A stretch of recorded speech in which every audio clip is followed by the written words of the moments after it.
আমাকে কথা বলতেই হবে ইনশাআল্লাহ, কারণ আগামীতে আবার আপনাদের সাথে দেখা হবে কিনা আমি জানি না।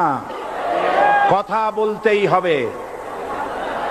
আমি দেখতে পাচ্ছি বাংলাদেশের ভাগ্য আকাশে উত্তর গগনে কালো মেঘ জমা হয়েছে, ঝড়ের পূর্বাভাস লক্ষ্য করছি। যদি মোকাবেলা করতে না পারেন সক্ষম ভাবে, এমন অন্ধকার গাঢ় কালো অমাবস্যার রাত আসতে পারে যার সুবে সাদেক হওয়া অসম্ভব। সুতরাং আপনারা কি কাপুরুষের মতো কাফের মুশরিকদের গোলামি করে মরতে চান? বিড়ালের মতো 500 বছর বেঁচে থাকার কোনো লাভ নাই। সিংহের মতো 1 ঘন্টা বাঁচতে চাই।